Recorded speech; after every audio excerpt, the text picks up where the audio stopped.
Well, hello, welcome back to the summit, everybody. I am Dr. Lisa Olszewski. It's so great to have you here. And I have a fabulous guest over here to my side right now. And we're going to deep dive into some other aspects of keto. So often people are thinking of keto for losing weight or basically, I think that's what a lot of people think of, but there's so many health benefits as you've been learning throughout the summit. And I have a neurologist here with us today. This is Dr. Deborah Carver Hodges to my side. So thank you so much for being here. No problem. I'm excited. And we are going to talk about your brain, which is super important. So Dr. Deb, go ahead and just, tell them a little bit about yourself. Sure. So again, I'm Dr. Deb. I am a neurologist. I've been practicing for over 20 years. I hate to say that because it ages me. I know what you mean. I know. It's on the farthest side of 20, but I'm a associate professor at UT San Antonio, and I specialize in headaches.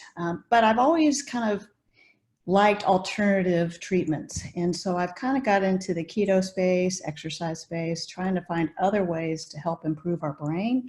And that's kind of been my passion. And so I got into keto probably about 5 years ago, and the benefits of of being in ketosis and the brain benefits of it specifically. Right. And that's where I think if some people don't know, let's talk about how ketosis actually came into like modern medicine was through epilepsy. Right. And so I guess give them a little bit of a history on that. So people think about, like you said, ketogenic diet is for fat loss, and that's why people have been using it. But it's actually been used since the 1920s for refractory epilepsy. It was developed by Dr. Wilder at the Mayo Clinic for an alternative for starvation. So we've known for a long time, biblical times, that starvation has been used to treat seizures.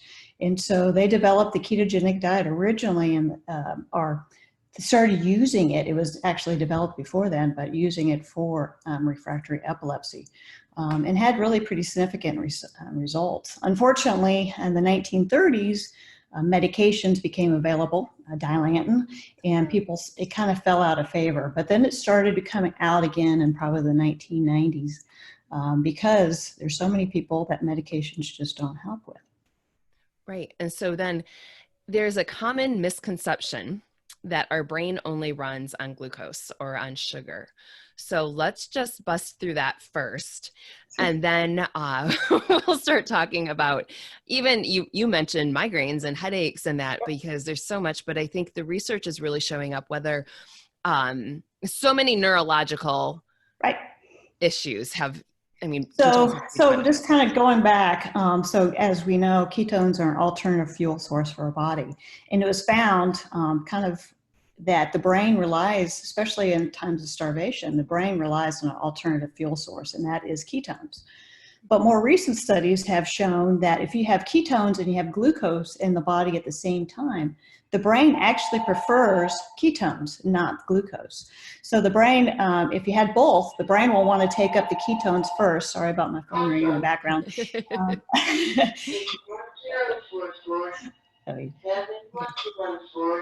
Sorry.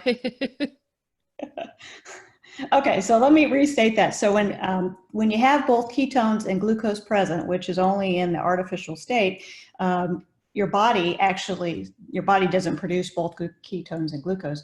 But when there is both of them present, the studies have shown that the brain uptakes ketones first and then uses glucose only when the ketones are out. So the brain prefers ketones when it's available. And the amount of ketones that are uptake is based on the levels in their body. So yes, the brain likes glucose, but that's because that's the only fuel that's been around for the last 100 years since we've had McDonald's on every corner and grocery stores on every corner and have access to eating 4 or 5 times a day. But back in on our ancestors, the only fuel that our body preferred ketones, and that's been shown more recently. Okay, so why do we see some beneficial results when people have some neurological symptoms? Like what's some of the research saying right now? Let's talk headaches. And then we'll dig into some of the other ones as well. So, there's a lot of different reasons, and I kind of like to describe that ketones in general have been over the years, research has indicated that ketones have multiple different effects in our body. First of all, we know it's an alternative fuel source, but that the fuel source is actually more efficient. It's more efficient fuel for our body, meaning that we produce more ATP, that molecule of energy, we produce more of it. It's also, it improves the mitochondria function. And again, the mitochondria is a big word for the organelle in our body that produces that energy, that ATP molecule. And so as a lot of neurological degenerative diseases, big mouthful, diseases that progressively get worse with time, such as Alzheimer's and Parkinson's, have all felt to have an underlying component of mitochondria dysfunction. So improved energy function, improved mitochondria function, also it decreases inflammation. And a lot of our neurological diseases are due to increased inflammation. It also improves the neurotransmitters, or increases the ratio of the good, happy neurotransmitters to the bad neurotransmitters. And again, this is kind of a broad overview. It does a lot more stuff than that, but that's kind of the way I think about it and how it works with neurological diseases. Okay. So like for headaches, my area of interest mostly is that headaches are due to, some people think, mitochondrial dysfunction. There's too much inflammation, and this all causes kind of this hyperexcitable state. And just like epilepsy, which is a hyperexcitable state of the brain, so is migraines. And so a lot of the medicines that we use for epilepsy or seizures, we also use for headaches. And so there's been a lot of interest in treating migraine headaches and even cluster headaches with the ketogenic diet because of some of those same benefits of treating epilepsy. Okay, where's some of the other research that's been coming out most recently? What other neurological issues do you see that have some benefits with ketosis? Well, there's obviously it's research. Alzheimer's is a big one. Parkinson's, multiple sclerosis, closed traumatic brain injury, chronic pain kind of syndromes are the big ones. But Alzheimer's obviously is the second most, other than epilepsy, is probably the greatest, the next highest studied neurological disorder that is being studied with the ketogenic diet. So let's go through some of that different research that's out there, because I think that's something, even just being a practitioner, and I had told you this prior to even recording, I see so many people are concerned about dementia and being proactive and trying to figure out if there's anything they can do, because they've seen, grandparents or parents suffering through it. And it's one of those things, like when you lose your, truly lose your mind, it's scary for the other family members too. And so what are some proactive steps that you would say that you would give somebody in that situation where they're looking at something however many decades down the road? So Alzheimer's and dementia in general. So Alzheimer's is a type of dementia, and the most common type of dementia or decline in memory and the function. And it is obviously a very scary disease, and as we are growing in age and population, the increased risk is growing also. And so I think, the biggest thing is, again, as someone who is always looking for something conservative, the big thing I always recommend is keeping your brain and your body active. So exercise. Exercise has been also shown to help improve memory and help prevent Alzheimer's. But then the ketogenic diet, or ketones, being ketosis, all seems to possibly help, at least from the studies that we have seen so far. Do they say a certain therapeutic level of ketones? I shouldn't say therapeutic. Any certain levels that the research show, like, is it lower so the studies in humans, obviously there hasn't been a lot of studies in humans, but the studies have been correlated that the higher the ketone levels, the better their memory improvement are seen. Okay. So, most people when they're in a state of ketosis are usually have a lower level, but the higher the level can be, I think the studies have shown that there is a correlation with more improvement, but there hasn't been an exact level. This is the level you need to be at to be in to have the most benefit. I think that's obviously also person dependent, but it definitely, just like the studies show, the higher the levels of the ketones in your system, the higher it's going to be uptake into the brain and be more beneficial. Right. And maybe we should just cover that in case they missed this in any of the other episodes where, there are 3 different ways to really test for ketones. And the easiest way that people do this, and I'm sure you see clients as well, is they pee on the stick. And so at some point they're like, yeah, I'm in ketosis, and then it stops. And they're like, well, I'm out of ketosis. And you really have to test blood levels. Right. And so we can talk about going through those 3 different, testing beta hydroxybutyrate, but that's the fact, is that as your body is making the beta hydroxybutyrate, like every single organ starts to uptake it into the body, except your liver, because your liver is making it. But that's when you can really start testing some of those numbers that way. So Right. And then it also, I think you're seeing it drop down because the brain's taking it up more, right? mhm. And so it takes a while for your brain to start to be able to use it again. And especially as we get a little older, it may be a little harder to get that level up into your brain, just because it's been so long since it's used ketones as a fuel source, right? We used it as an infant, but most of us haven't been in ketosis and since we were breastfed. Yes, since we stopped breastfeeding, or once they started us on You're food way eating back on when. solid foods, you're out of there. So, but yeah, so definitely the levels improve the higher the levels are. And then exercise also has been shown to increase the levels up into your brain too. So it increases the ketone uptake when you exercise too. Well, that would make sense as you're moving the entire system around and getting the blood pumping throughout the body. That would Yeah. totally make sense. All right. How about any different studies within Parkinson's, or I'm trying to just even go through different neurological. Sure. So Parkinson's also the same thing. There's only so far, I think there's one clinical study of 7 patients. 5 were able to get in ketosis, but those 5 did show improvement in their Parkinsonian symptoms. So, again, all these diseases, very small clinical studies, but a lot of animal studies showing that they help at least prevent the pathology that we'd expect to see in patients who had Alzheimer's or Parkinson's dementia in the animal studies. So a lot of the studies that we have that show benefit are more animal studies, but we do have some patient population studies out there too. How do they, let's go through the animal studies then. Sure. Are they looking at the different aspects of the brain as to what is being affected, or how are they going through? So, there's let's go back to Alzheimer's. And so in Alzheimer's, there's certain pathology in the brain. There's tangles in amyloid protein, and the hippocampus gets shrunken. The temporal lobes get small.